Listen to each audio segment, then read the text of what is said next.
ንጽሕት ድንግል ማርያም ድንግል ሆይ ደስ ይበልሽ። የታመንሽ አምላክን የወለድሽ እናት ለሰዎች ልጆች የምሕረት አማላጅ ናት። ኃጢአታችንን ያስተሰርይልን ዘንድ ወደ ልጅሽ ወደ ክርስቶስ ለምኝልን። ድንግል ሆይ ደስ ይበልሽ። ቅድስት ሆይ ለምኝልን። ድንግል ማርያም በቤተ መቅደስ አሰምታ ትናገር ነበር። መልአኩ ቅዱስ ገብርኤል ቅድስት ድንግል ሆይ ሰላምታ ይገባሻል ብሎ አክብሮ ከነገረኝ በቀር ምንም ሌላ የማውቀው እንደሌለ እግዚአብሔር ያውቃል አለሽ። የማይቻለውን ወሰን ቻልሽ። የማይወሰነውና ምንም የሚወስነው የሌለውን ወሰንሽ። በክብር ሁሉ ላይ ጸጋን የተመላሽ ምስጋናሽ ይበዛል። ክብርሽም ፍጹም ነው። ያውቃል ማደሪያ ሆነሻልና የክርስቲያን ወገኖች ምእመናንን የምታስተምሪያቸው ሰፊ መንገድ አንቺ ነሽ። ሙሴ ያየውን የእሳት አምድ የተሸከምሽ አንቺ ነሽ።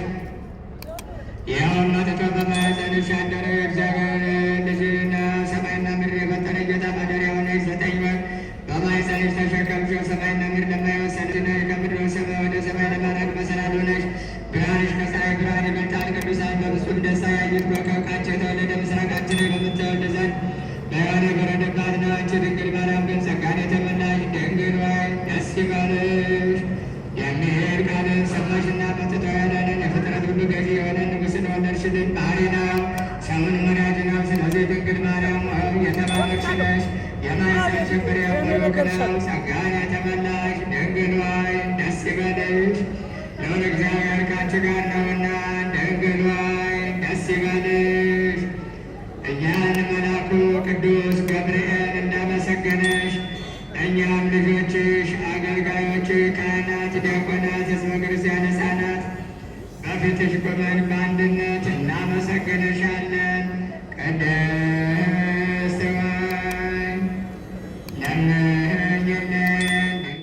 ዘሏልና ከጌታ የተነገረላት ቃል ይፈጸማልና ያመነች ብፅዕት ናት። እመቤታችንም እንዲህ አለች፣ ነፍሴ ጌታን ታከብረዋለች፣ መንፈሴም በአምላኬ በመድኃኒቴ ሐሴት ታደርጋለች። የባሪያይቱን ውርደት ተመልክቷልና፣ እነሆ ከዛሬ ጀምሮ ትውልድ ሁሉ ብፅዕት ይሉኛል። ብርቱ የሆነ እርሱ በእኔ ታላቅ ሥራ አድርጓልና፣ ስሙም ቅዱስ ነው። ምሕረቱም ለሚፈርስ ከትውልድና ትውልድ ይኖራል። በክንዱ ኃይል አድርጓል። ትዕቢተኞችን በትኗል፣ ገዢዎችንም ከዙፋናቸው አዋርዷል። ሰይጣንንም ከፍ ከፍ አድርጓል። የተራቡትንም በበጎ ነገር አጥግቧል። ባለጠጎችንም ባዶቻቸውን ሰዷቸዋል። አባቶቻችን እንደተናገረ ለአብርሃምና ለዘሩ ለዘላለም ምሕረቱ ትዝ ያለው እስራኤል ብላቴናውን ረድቷል። አንድነት እንዲህ እያልን እናመሰግናለን፣ እንለምንሃለን። ንሴብሐከ